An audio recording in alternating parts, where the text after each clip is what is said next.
Edward and I are going to talk about this project called DDR, which is an effort to define an API for distributed data structures in R.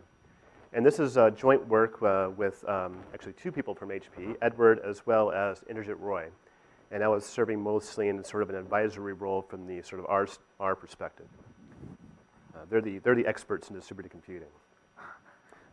But I am aware of sort of what the landscape of distributed computing in R is. We've been doing this for a long time.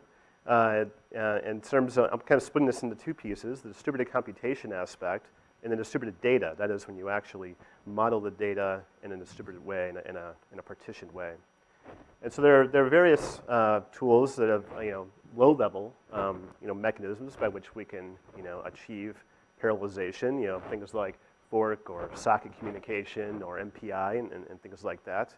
And then built on top of this, we have R packages like the parallel package in base R. We have the Snow package that inspired a lot of parallel. And those handle these types of use cases where you're sort of farming off computations across the cluster. And on top of that, there have been some sort of abstractions that are sort of further built, even though those ones are themselves sort of abstractions. But on top of those, we have additional efforts to make this more convenient, like the for each package or BIOC parallel, which took a more functional, object-oriented approach. They provide easy ways to sort of apply code across multiple nodes or multiple processes, multiple threads. But on the other side, we have sort of somewhat newer directions where we now have systems that manage data in a distributed way for us, sort of higher level systems. These are things like Spark or Vertica and various other massively parallel databases. And on top of this, you might have interfaces like SparkR or distributed R on top of Vertica or what have you. We've seen things from Oracle, et cetera, that there are various interfaces to these types of systems. But there's really no thing in place right now, although we've seen some glimpses from things like the dplyr or this Oracle R Enterprise thing. But there's no general sort of foundation on which the community can build, a common abstraction that we can build upon, where we can start talking about like data that has partitions and that we can operate over these partitions.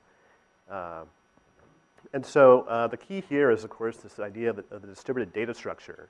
So many applications will, reuse the same data. You'll have data that persist.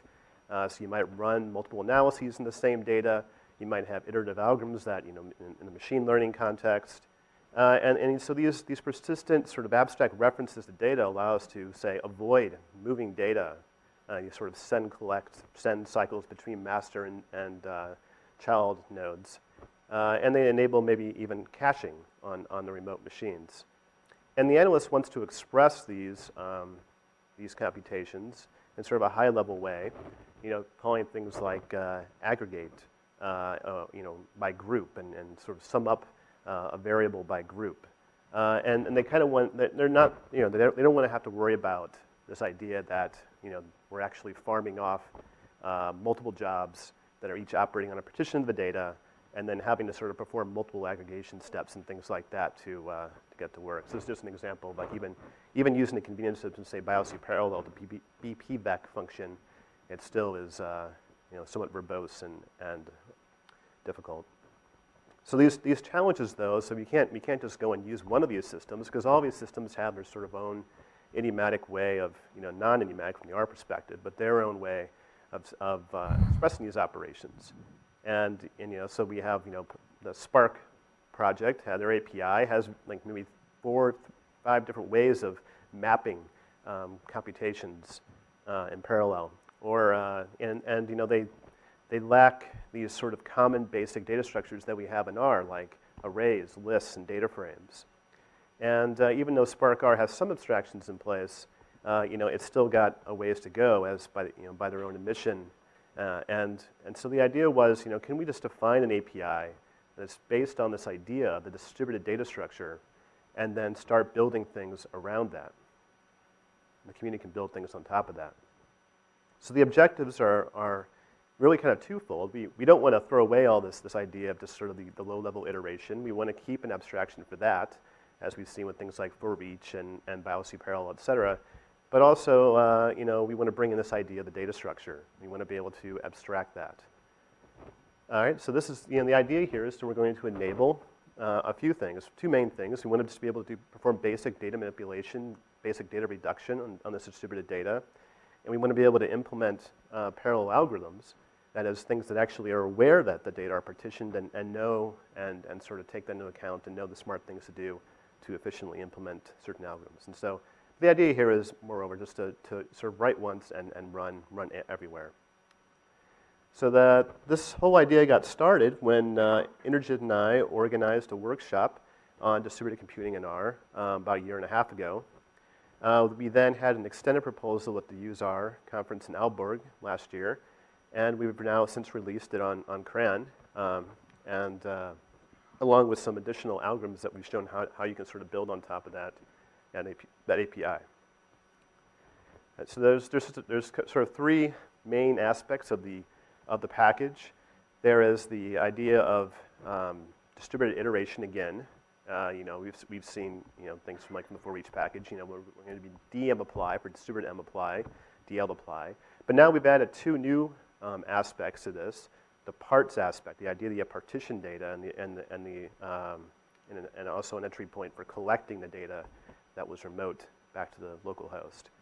And then we also have defined these new data structures. So we just kind of picked out the most important basic R data structures, like the array going to distributed array, data frame going to distributed data frame, list going to distributed list.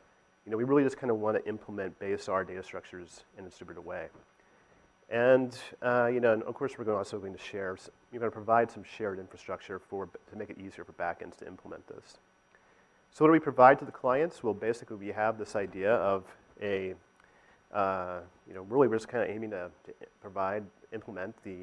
enable the implementation of the base R API. So the idea here is that if we want to, we will have things for computing summaries, we'll have things for finding, filtering, like the subset function, sorting, the sort function, and splitting, L applying, all the types of operations that everyone else can sort of build upon, because we're just implementing things that already exist in base R. So it just provides a foundation on which everyone can build and work together. All right, and so then and we'll also have these low-level entry points for the algorithms, and hopefully everyone gains from having this standard API. Now, what do we provide to the backends to make it easier to implement a backend? Well, they really only need to implement these three primitive functions: DM apply, parts to figure out how the data are partitioned, and the ability to collect results. And there's default implementations, at least in principle, for all these other high-level operations like aggregate or subset, sort.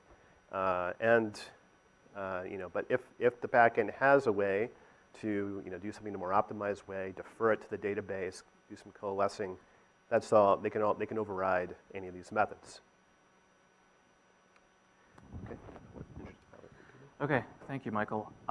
So I'm going to skip over the next couple of slides because of time limitations, but basically this is just showing a package structure. On top you have the main DDR package, and to connect to each of the different backends you have these other packages, two of which you've already implemented on the left for parallel and distributed R, that connect DDR to the native APIs for those backends. And this is showing more of the structure. You already saw it a little bit earlier, so I'm going to skip it, but we can revisit it later if you want. So now I'm going to be doing a bit of a deep dive into the API. So Michael already talked about these things. So basically, you have different functions in the package, right? You have your constructor functions like dlist that allow you to instantiate distributed objects very easily. You have your functions like dmapply and dlapply, which are what we want to be the distributed versions of mapply and lapply, respectively.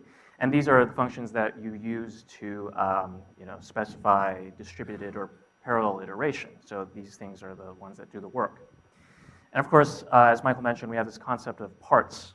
So we realize that for a lot of algorithms, it's very easy to think of applying parallel or distributed computation in terms of chunks. So as you'll see later through an example, parts really just allows you to have the programmer really explicitly refer to these chunks of distributed objects or partitions. And you can use parts in conjunction with dmapply to express chunk-wise computation. And of course, there's collect, which moves data from the back end to the master R process. So there are really two basic ways of creating a distributed object, right? You can always use like a constructor function like dlist.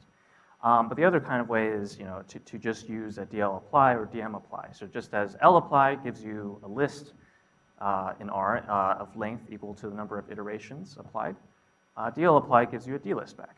So, these two statements here are actually equivalent. But, the main thing that we want to talk about, just like DL applies, is DM apply, which is the multivariate form of DL apply, which, you can express a variety of computational and communicational patterns, which is what we really want in a distributed programming API. That's what's important. I'm going to talk about two of them here. There's actually more that I don't have time to talk about. But the basic thing is you can achieve function broadcasts easily, right? So the way you can do that is if you have, say, A in this example is a distributed data structure, and you want to apply a function over that distributed data structure, each backend worker, you may have several R processes running in the backend. If it's a cluster computing environment, then maybe it's each machine. And you want to run the same function on every piece of data across the cluster. You can use DM apply for that, and basically you achieve function broadcast. What you can also do is data broadcast. So recall that in mapply you have what's called more args. There's a more args parameter. So we have the same thing in DM apply, and that allows you to say, well, for every iteration of the mapply, I want these variables to have the same value. So if you're sitting at your R master process and you run a DM apply, you're basically telling every worker, every R process, the backend, to have the same values for these variables. So you achieve data broadcast. So these patterns, as well as others, are sufficiently expressive and powerful enough in our experience, given that we already have some machine learning algorithms implemented using this API. It's powerful enough to write useful programs. So parts. So to really understand what parts does, you have to look at how a distributed object is really represented, right? So assume you have like a D frame. So what we want really is to have the programmers be able to see our distributed objects as logical objects of their vanilla R equivalents, right? So a D frame should logically look like a regular data frame. So take this 4x4 example here up top of numerics and characters. So whilst logically it might look like that, what it is actually represented as in the backend as storage is that each R process will look at a chunk of it called a partition. And each of these partitions will actually just be the vanilla version, the local version of the distributed data structure. So in this case, each one would be just a regular R data frame. So why is this important? So this is where this parts function comes into place, right? So if X is a D frame, then if you write parts of X and use it with DM apply, then what you should think of it as is it returns a list of data frames, each of which is an element, each element of which is a partition of this distributed object. So if you use it with DM apply, then what you're saying is, I want to apply this stuff to every partition one by one. I have some time limitations, so I did have some examples here, but here, here's just one basic example of DM apply. Here, I'm adding X and Y. I set X as a vector, 1 to 3, and I say Y is constant 3. As you expect, you're adding 3 to 1 to 3, so if you collect the result, you get 4 to 6, right? Another example here is showing how you can take that result and use it as an input to DM apply again. So X is now the result I got before, which is itself a distributed object. And I can use it like a regular list. So the parallelization is sort of happening invisibly. And you also get the result that you would expect as if you just passed in a normal list. But the difference here is I explicitly say n parts is equal to 1, so what we also show, what I'm showing you here is that you're also able to control the partitioning of the result. And here I show what this whole parts concept, like I said before, each distributed object is composed of different partitions. So what I'm saying here is I want X to be each of the different partitions of this D list. So each partition is a list. So if I run this function and say class X, what I'm saying is for every chunk, I want to get the class of that chunk. Of course, every chunk of the D list is a list, so this is the expected result here. Okay, here's like a more detailed example. I don't really have much time, but we also implemented distributed random forest. Basically, here we're just parallelizing the random forest package and building different numbers of trees.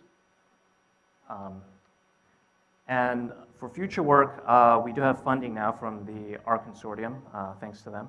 And we have an intern working for us for the next few months to improve on compatibility with existing R functions and stuff like dplyr, and also compatibility with different backends, which is really what's important. We have DDR available on CRAN, as well as the algorithms we've written for it, so I encourage you to try them out. Thanks.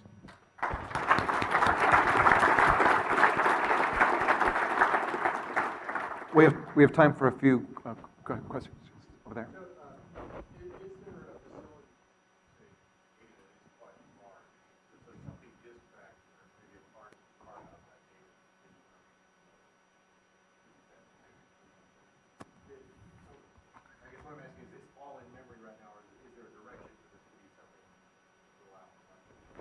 Can you summarize the question? Right, so whether it's in memory or on disk or whatever is really up to the backend, right? So what we do is specify an API, it's an abstraction for distributed data.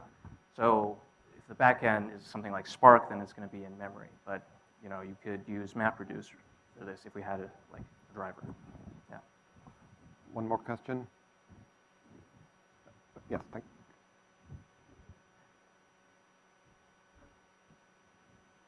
The advantage? Can you summarize the? So the question is, what is the advantage to using a distributed list? Well, if you're using our API, then it means that it should look and feel like a list to the user, and you can write algorithms in our API. And the abstraction of distributed computing, what actually happens in the back end is opaque, so you don't have to worry about that.